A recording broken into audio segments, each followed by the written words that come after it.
Pemirsa, sumber daya manusia di tanah Papua dulu dan sekarang sudah berbeda. Dengan kehadiran negara, SDM Papua kini jauh lebih maju. Bagaimana kondisi SDM Papua saat ini dan peran negara ciptakan SDM Papua yang maju?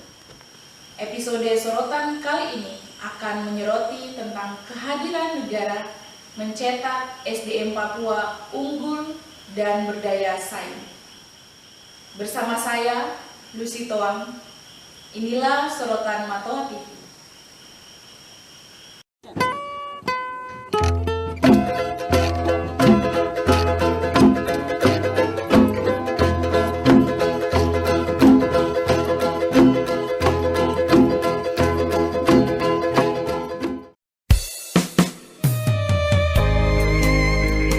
Bumi Cendrawasih memiliki potensi-potensi yang luar biasa.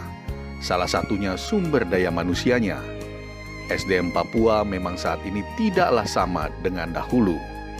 Sekarang SDM Papua semakin maju, sudah mulai dapat bersaing dan mengejar ketertinggalannya dengan daerah lain di Indonesia. Sejak tahun 2000-an, dana otonomi khusus atau Otsus digulirkan di Papua. Hal itu diakui lebih luas membuka kesempatan dan peluang masyarakat Papua untuk dapat memperoleh pendidikan yang lebih baik di kota-kota besar di Indonesia. Bahkan saat ini di masa pemerintahan Presiden Joko Widodo, setelah 20 tahun berjalannya Otsus, lebih banyak lagi SDM-SDM Papua yang unggul dapat bersekolah di luar negeri dan berprestasi.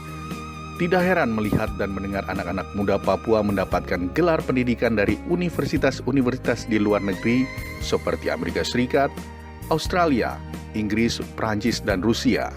Hal itu tentunya tidak luput dari tekad kuat pemerintah untuk memajukan SDM Papua melalui pendidikan dan melahirkan SDM Papua yang unggul dan berdaya saing. Otsus itu yang terjemahannya adalah uang, ya, membuka banyak jalur untuk teman-teman Papua datang ke luar, ya, keluar dari Papua, mengikuti pendidikan di Jogja, Jakarta, Surabaya, begitu. Dan juga pejabat-pejabat Papua bisa keluar, ya, mereka berdinas, rapat ini, rapat itu, konsultasi ini, konsultasi itu. Kita melihat Papua ada, sehingga kita melihat bahwa SDM ada. 20 tahun setelah Otsus, kita melihat bahwa tidak asing lagi bahwa kita lihat ada wisuda anak-anak Papua di wisuda sampai 100, 200, kita tidak heran lagi. Kemudian kita lihat anak-anak Papua S2, kita tidak heran lagi. Kemudian hari-hari ini kita lihat anak-anak Papua sekolah di Amerika, beasiswa di Australia, kita tidak heran lagi. Meskipun secara perbandingan itu masih kecil. Tetapi anak Papua sekolah di Amerika, anak Papua sekolah di Australia itu ada. Ya, bahkan hari-hari ini Samuel Tabuni itu mengirim anak-anak Papua ini ke Rusia, ya, ke Rusia. Jadi artinya semua negara itu hampir ditempuh. Ada yang di Prancis, ada yang di Amerika, di Australia, New Zealand, Rusia. Dibanding dulu, sekarang jumlahnya lebih banyak, satu. Dan sekarang perkenalan SDM Papua dengan orang-orang Indonesia di wilayah yang berbeda itu juga lebih kelihatan, ya. Pemerintah pusat ingin membuat Papua tidak hanya sederajat, tetapi juga lebih maju dari daerah-daerah yang lain. Beasiswa-beasiswa khusus digulirkan untuk dapat memajukan SDM Papua. Hal itu dapat terbukti dengan anak-anak Papua berhasil mendapatkan Nobel.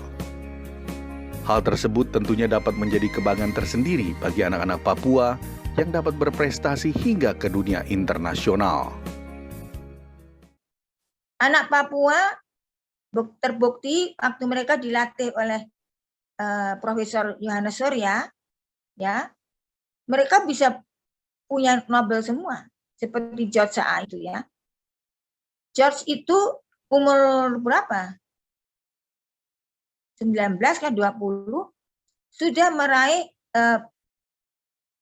Nobel untuk young physician, ya. Fisikawan muda, ya. Itu adalah anak Papua. Tetapi karena 5 tahun dia dilatih oleh Profesor Yana Surya, kemudian Linda, anak Asmat, kemudian ada lagi Jacqueline, ada Selvi, semuanya itu menjadi juara-juara fisika muda. Mereka bertanding di Korea, mereka bertanding di Italia, mereka bertanding di Polandia. Mereka juara semua, ini anak Papua. Umur 7 tahun, umur 10 tahun, juara semua. Dalam hal peningkatan SDM yang unggul dan berdaya saing di masa depan, pemerintah bukan hanya sudah sempurna, namun juga masih memiliki PR, di antaranya memperkuat pendidikan dasar, memperhatikan dosen-dosen dan guru-guru ke Papua, sehingga Papua dipenuhi dengan guru-guru dan dosen-dosen pilihan. Selain itu, penting juga untuk mengirimkan anak-anak muda Papua yang bertalenta ke luar daerah lain agar SDM-nya semakin cepat berkembang. Dengan adanya PR tersebut, pemerintah pusat berkomitmen secara komprehensif menciptakan sumber daya manusia Papua yang berkualitas, produktif, bermanfaat, memiliki daya saing, dan mempunyai semangat berkompetisi. SDM Papua harus maju bersaing secara nasional agar Bumi Cendrawasih tidak lagi tertinggal dari daerah-daerah lain di Indonesia. Kehadiran negara menjadi penting dan kini telah nyata dalam memajukan SDM Papua di masa depan.